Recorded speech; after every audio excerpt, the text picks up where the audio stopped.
Hello बच्चों, good morning सभी को। तो हमने लास्ट लेक्चर में प्रिंसिपल ऑफ पोटेंशियोमीटर देखा था, ओके। और इसके बेस हमारे पास अकॉर्डिंग टू अवर टेक्स्ट दो थियोरीज है, बराबर है। तो वो दो थियोरीज में से first theory using potentiometer comparisons of EMF of two cells, दो सेल लेंगे हम कि जिनका ईएमएफ का कंपैरिजन करना है। तो उसके लिए हमें इक्वेशन डिराइव करना है, that is our 2 to 3 mark theory, okay. तो पहले हमने पोटेंशियोमीटर में क्या देखा था उसका थोड़ा डिस्कस कर लेते हैं लास्ट थ्योरी में, है ना। तो पोटेंशियोमीटर कैसा रहता है, तो फुल 400 सेंटीमीटर का वायर रहता है वुडन ब्लॉक पे, ओके। तो वो ऐसे 100 सेंटीमीटर का एक राउंड, ऐसे 4 राउंड रहेंगे, 1 2 3 4, ओके। और इसमें से हमें करंट पास करने के लिए इस दो वायर्स के बीच में सेल को लगाना था। तो हमने यहाँ पे देखो सेल लगा लिया, उसका इंटरनल रेजिस्टेंस आप दिखाओ ना दिखाओ चलेगा, बराबर है, ओके।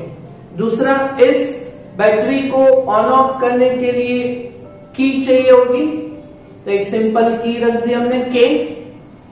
एंड अनदर, इस सर्किट में करंट को कंट्रोल करने के लिए एक रेजिस्टर ले लिया, variable resistor, that is capital R, okay. ये वेरिएबल है, उसका मीन्स इसमें से हमने एरो निकाल लिया, so that means the variable resistor it is, okay. चलो, ये बेसिक सर्किट थी हमारी एफ। ये पोटेंशियोमीटर का एकदम बेसिक सर्किट है, बराबर है, ओके। अभी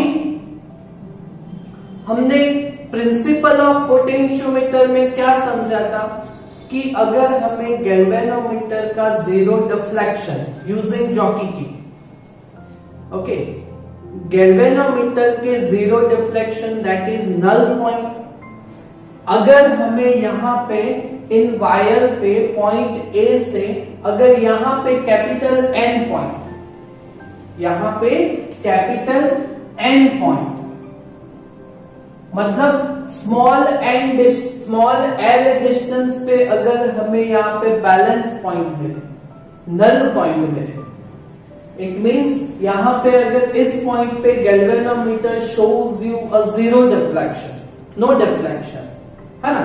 तो यहाँ पे इन दोनों के पॉइंट के बीच प्रिंसिपल क्या था कि potential between this two point is proportional to the distance between them, okay. So VAN is equal to 5 into small l, where 5 was potential gradient, वो कांस्टेंट वैल्यू था, है ना। तो वो था principal potential between this point is proportional to the distance between them, that is small l. So VAN proportional to small l, so VAN is equal to 5 into small l. That was principle of potentiometer, okay. अभी ये circuit तो हमारा basic हो गया, है ना। अभी उसमें थोड़ा हम एडिट करेंगे। तो अकॉर्डिंग टू द क्वेश्चन हम एडिट करेंगे, हमें कितने सेल्स लेने हैं, 2 सेल्स लेने हैं जिनका ईएमएफ हम कंसीडर करेंगे E1 एंड E2, है ना। तो ये सेल्स हम कहां पे लेंगे, ये सेल्स हम कहां पे लेंगे, तो अपने पॉइंट ए पे। जो भी खेल कर रहे हैं वो पोटेंशियोमीटर वायर के पॉइंट ए पे ही करेंगे, है ना। तो पॉइंट ए पे अभी सर्किट समझिए, रट्टा मत मारिए। अभी पॉइंट ए से हम 2 सेल्स लेंगे, 2 सेल्स, जिसका एक का ईएमएफ होगा E1 और दूसरे का होगा E2। Okay, so point A पे हमने वायर खींच के ऐसे एक सेल दिखाया प्लस माइनस, जिसका ईएमएफ है E1। ओके, और इसी पॉइंट से एक दूसरा सेल लिया प्लस माइनस, जिसका ईएमएफ है E2। हो गया? ओके, अभी जहां पे भी सेल हो वहां पे हम की रखते हैं, सिंपल वाली की। तो यहां पे सिर्फ एक सेल था तो एक सिंपल की रखा, बराबर है? ओके, बट हम जाएंगे अकॉर्डिंग टू द टेक्स्ट। अभी यहां से क्या करेंगे, तो इन दोनों के लिए एक कॉमन की रखेंगे, है ना? तो ये सिंपल वाली की है। अभी यहाँ पे दो सेल्स है ना, तो यहाँ पे एक रखेंगे टू वे। टू वे की कैसा रहेगा, तो देखिए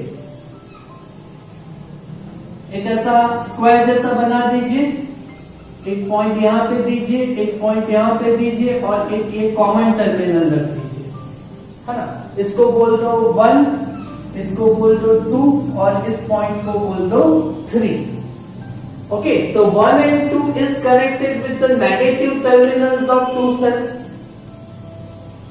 ओके, और यहाँ पे ये जो 3 है वो हम क्या करेंगे, तो हमें यहाँ पे कुछ गैल्वेनोमीटर का नल पॉइंट चाहिए ना, तो गैल्वेनोमीटर लेना पड़ेगा ना, है ना?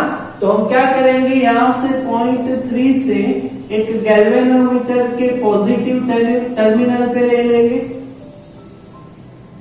ओके, और यहां से नेगेटिव टर्मिनल वो कहां पे आएगा, नेगेटिव टर्मिनल से एक लंबा वायर, जहां पे यहाँ पे हम वो क्या स्लाइड करते हैं, क्या बोला था मैंने आपको कि वो इसमें स्लाइड करने वाला क्वेश्चन ब्रिज में भी था ना, मीटर ब्रिज में। हाँ, और यहाँ पे भी है, तो इसको हमने क्या बोला था, चौकी की जेके जेके, है ना? तो एक बड़ा वायर लेके इस गैल्वेनोमीटर का नेगेटिव है वो जॉकी की के साथ कनेक्ट करेंगे, ऐसा रहता है, जिसको हम वायर पे स्लाइड करते हैं। और नल पॉइंट, बैलेंस पॉइंट, जहां पे गैल्वेनोमीटर शोज 0 डिफ्लेक्शन, वो ढूंढते हैं। ओके, तो इस जॉकी की को हम यहां पे ऐसे घुमाएंगे, बराबर है?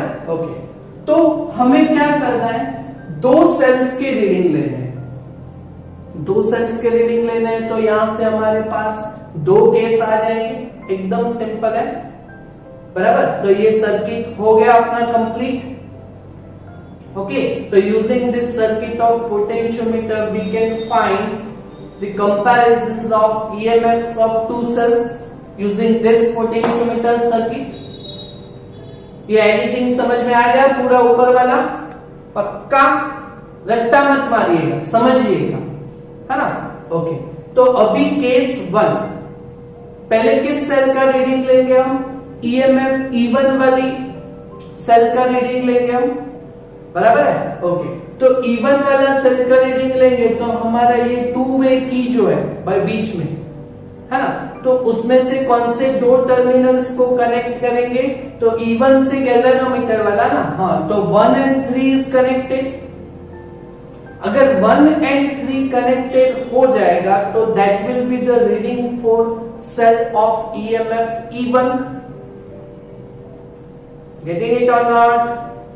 गेटिंग इट ना? हाँ, ओके, तो यहां से गैल्वेनोमीटर 0 डिफ्लेक्शन दिखाएगा, तब हमारा ये जॉकी की समझो कि पहले से ऐसा 2 बार करना है ना? तो अगर हमारा नल पॉइंट, बैलेंस पॉइंट, अगर यहां से पॉइंट ए से N1 पॉइंट के लिए, मतलब यहां से L1 डिस्टेंस पे अगर मिले, तो A से N1 का distance AN1 it will be L1। और दूसरे सेल के लिए अगर हमें नल पॉइंट अगर N2 पॉइंट पे मिले, है ना, तो अगर उसका डिस्टेंस A से N2, तो it will may be L2, बराबर है? समझ में आया ना? ओके, तो पहले केस के लिए हम क्या करेंगे, है ना? तो when points 1 and 3 are connected of two way, and galvanometer shows zero difflection. So null point obtained at point N1 at a distance of L1 from A. Okay, और दूसरा केस में ऐसे ही लिखना है। तो व्हेन अभी दूसरे E2 वाले EMF के लिए कौन से दो पॉइंट कनेक्ट होंगे? 2 and 3। तो when 2 and 3 points are connected of two-way, है ना, the null point obtained at point N2 at a distance of L2 from A। तो ये दो केस आपको सिमिलर समझ में आ गए ना, है ना। तो हम क्या करेंगे, तो इन दो केस के लिए दो इक्वेशंस लाएंगे, बराबर है। तो ओके, तो पहले केस के लिए हम क्लोज लूप को यूज करते हैं। कहां से पॉइंट से जर्नी शुरू करेंगे? पॉइंट ए से। ओके, तो ए से पहला केस किस रीडिंग के लिए? E1 EMF वाली के लिए। तो ए से घूम के वापस पॉइंट ए पे आएंगे। ओके, तो ए, फिर E1, फिर 1 और 3 पॉइंट 1 3 से गैल्वेनोमीटर। ओके, और गैल्वेनोमीटर से जॉकी की होके हमें यहाँ पे ये जॉकी की किस पॉइंट पे मिली है? N1। तो दैट इज N1, और N1 से वापस कहां पे जाएंगे? Point A. ओके, तो इस क्लोज लूप के लिए, क्लोज लूप का नाम समझ में आएगा नहीं? ए, E1 1 3 गैल्वेनोमीटर, और ये जॉकी की तो N1 पॉइंट पे है ना, सो N1 to A। तो ये क्लोज लूप हो गया, बराबर है। चलो, तो इसके लिए हम रीडिंग लेंगे, दैट इज इसके लिए हम Kirchhoff's law, second law use करेंगे। सो कहां से स्टार्ट किया? ए से। तो potential at point A that is VA। Okay, A से शुरू करेंगे। यहाँ पे सेल है जिसमें हम पॉजिटिव से नेगेटिव पॉइंट पे गए। ओके, सो -E1। ओके, फिर 1 3 से गैल्वेनोमीटर। गैल्वेनोमीटर में से तो करंट पास नहीं हो रहा, जीरो रिफ्लेक्शन है ना, तो इसका कुछ नहीं आएगा। और जॉकी की से हम N1 पॉइंट पे। ओके, और N1 से हम A जा रहे हैं, बराबर है। N1 से हम A पॉइंट पे जा रहे हैं, तो इस N1 और A पॉइंट के बीच का पोटेंशियल आएगा। ये समझ में आ रहा है कि नहीं, है ना। A से शुरुआत की, यहाँ पे सेल आया, दैट इज प्लस से माइनस गए, तो ये -E1। यहाँ पे तो जीरो रिफ्लेक्शन है, और N1 से A जाएंगे, है ना। तो N1 से A जाएंगे, तो N1 से A पॉइंट का पोटेंशियल आएगा ना, है ना। तो दैट इज VAN1। ओके, और यहां से करंट आ रहा है, तो ये पॉजिटिव पॉइंट है, और यहां पे जाएगा, तो ये लास्ट पॉइंट, तो ये पॉजिटिव पॉइंट, ये नेगेटिव, ये सेल के पॉजिटिव एंड पे है ना, तो ये पॉजिटिव एंड रहेगा, और ये नेगेटिव एंड रहेगा। सो हम N1 से A जा रहे हैं, सो नेगेटिव पॉइंट से पॉजिटिव पॉइंट पे जा रहे हैं, तो ये पॉजिटिव आएगा। ओके, तो पहुंच गए ना A पे। हाँ, तो इज इक्वल टू VA। बोलो, समझ में आया, है ना। ओके, तो VA तो कैंसल हो जाएगा, बराबर है। ओके, तो V तो -E1 इस साइड पे जाएगा, तो +E1, तो E1 is equal to VAN1।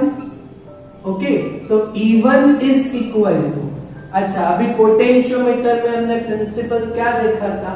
तो दो पॉइंट्स के बीच का जो पोटेंशियल रहता है ना, वो डिस्टेंस के प्रोपोर्शनल टू में रहता है, और ये प्रोपोर्शनलिटी अगर हम रिमूव करें, तो that is VAN1 is equal to 5 into small l। तो यहाँ पे डिस्टेंस कितना है? Small l1, so E1 is equal to 5 into small l1। इसको हम देंगे इक्वेशन नंबर 1। सिंपल है।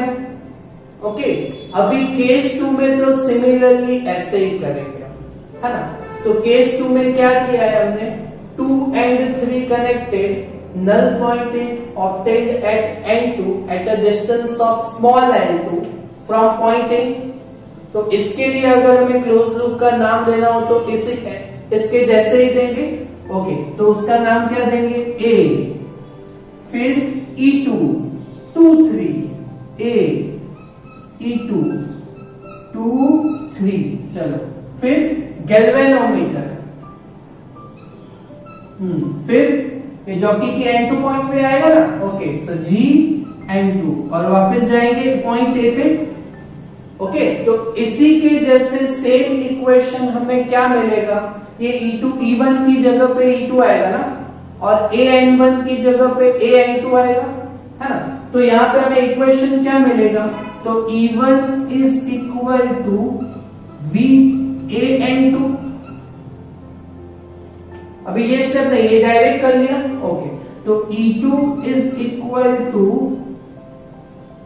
इन दोनों के बीच का पोटेंशियल, वो इनके डिस्टेंस के प्रपोजल टू में, तो डिस्टेंस कितना है L2, तो यहाँ पे 5L1 है, तो यहाँ पे 5L2 आ जाएगा। So this is equation number 2। Okay, तो अभी यहाँ पे हमें क्या करना है, कंपैरिजन ऑफ ईएमएफ करना है। तो इसका ईएमएफ है E1, इसका ईएमएफ E2। कंपैरिजन मतलब हम रेशियो लेंगे, है ना। तो यूजिंग इक्वेशन 1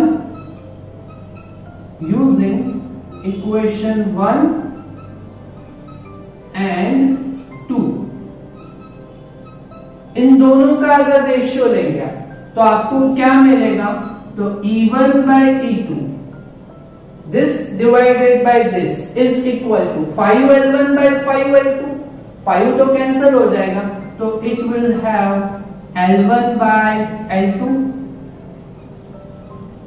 तो देखो ये जो इक्वेशन है, इस इक्वेशन से हम दो सेल्स के ईएमएफ को कंपेयर कर सकते हैं।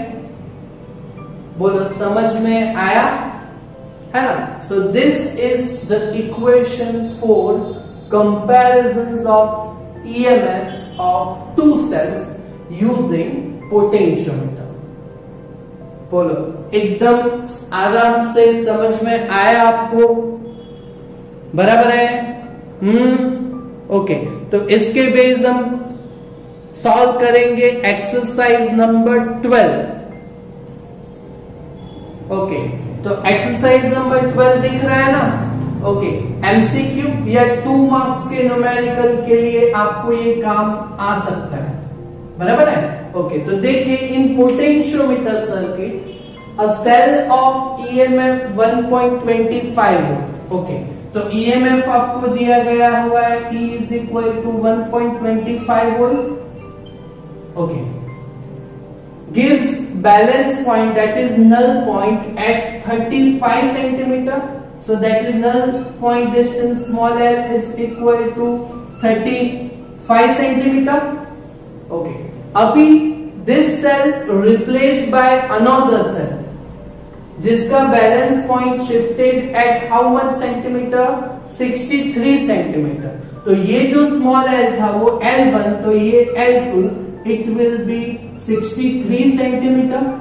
ओके, तो हमें क्या फाइंड करना है, ईएमएफ ऑफ 2 सेल, है ना, EMF of second cell. Okay, तो ये जो ईएमएफ था वो फर्स्ट सेल का था, तो it will be EMF E1, तो हमें E2 फाइंड करना है। ओके, तो कैसे फाइंड करेंगे, तो देखो यहाँ पे कंपैरिजन है ना, तो यहाँ पे कंपैरिजन का टॉपिक सॉल्व किया ना कि EMF is proportional to the distance, है ना। तो एक स्टेप में कैसा हो जाएगा, तो for potentiometer comparison of 2 EMF है ना। ओके, तो कैसे होगा, E2 बाय E1 लिखे हम, तो यहां पे क्या आएगा, L2 बाय L1 आएगा। ये उल्टा लिख दिया हमने, क्या फर्क पड़ेगा, समझ में आ रहा है ना। ओके, तो E2 फाइंड करना है, तो E2 is equal to E1 into L2 by L1, बराबर है। ओके, इवन है, L2 और L1 भी आपके पास है ना। तो देखो E2 आप इजीली फाइंड आउट कर सकते हो। ओके, तो वो आप अपने आप से भी कर सकते हो ना, तो वो कर पाओगे ये न्यूमेरिकल। कितना आंसर आएगा, तो it will be may be 2.25। कितना, 2.25। क्लियर, कर सकोगे, है ना। तो ये पॉइंट था अपना 2 3 मार्क्स की theory, that is comparisons of EMF of two cells using potentiometer। दो केस लेके एकदम इजीली सॉल्व हो गया, है ना। तो ये भी हो जाएगा ना आपका, पक्का कर पाओगे। ओके, तो इतना आप कंप्लीट कीजिएगा, है ना। तो एक लास्ट थ्योरी बचा है, that is internal resistance of cell small r को फाइंड करने के लिए पोटेंशियोमीटर, है ना। तो वो लास्ट थ्योरी है, उसको हम नेक्स्ट लेक्चर में सॉल्व करेंगे। Okay, thank you very much.